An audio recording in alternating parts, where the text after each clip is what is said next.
Good morning, Ian Crouch with your 8:30 Hunter News update.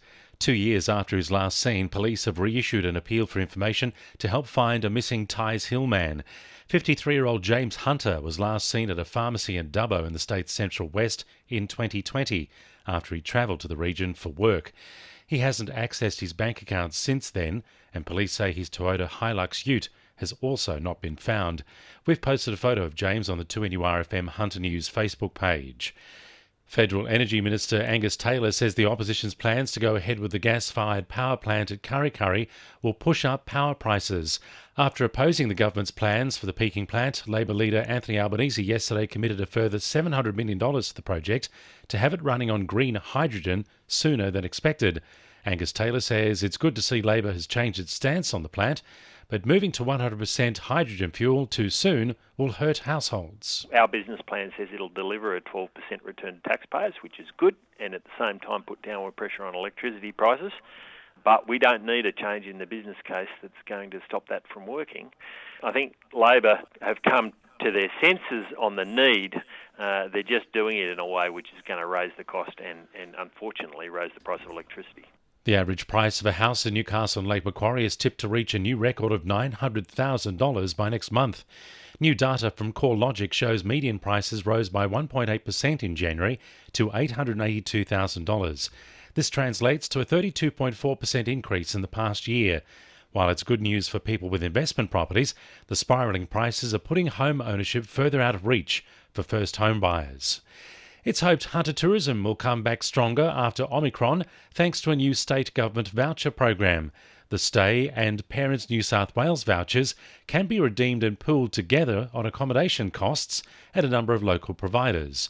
Businesses can accept vouchers every day of the week and can expect to be reimbursed within 10 days.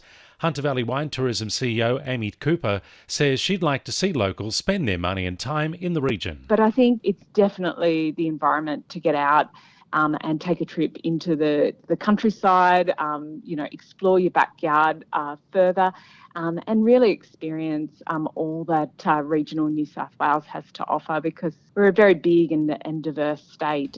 Cessnock Council has 5 $100 vouchers to give away in February as part of their ongoing Support Local campaign. Residents who give a shout out to a local hairdresser or beautician on social media with the hashtag #SupportLocalCessnock will go in the draw to win. Mayor Jay Saval says it's a chance to give back in a fun way. We want to support all our local businesses, but especially the ones that have been doing it tough through the pandemic and encouraging locals to get out there and give back to the community through these small businesses, because as we know, they're usually the ones that give to the community when they need it.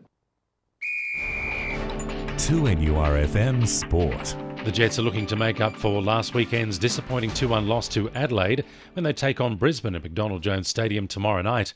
The match is the second of 7 games in 28 days for the club after having several fixtures postponed due to COVID. Centre-back Jordan Elsey says the club is focused on getting through this period as well as they can and won't let last weekend's loss worry them. It's just about not holding on to that loss. If you're holding on to it, it's going to affect you in a bad way, like most things in life if you hold on to things. So it's about moving forward. We have fire in the belly and we want to redeem ourselves. Newcastle Olympic recruit Paige Kingston Hogg says she's excited to get back on the field after an 18-month absence from the game. The 21-year-old enjoyed a standout season with the Jets women's side before suffering an ACL injury in July 2020. And Cooks Hill coach David Chancheski is confident marquee signing Jacob Pepper will make an immediate impact in their debut NPL season. And the winning numbers in Oz Lotto are 8, 10, 20, 23, 37, 43 and 44, and the supplementaries are 12 and 18. And now you're up to date with the latest 2NURFM Hunter News.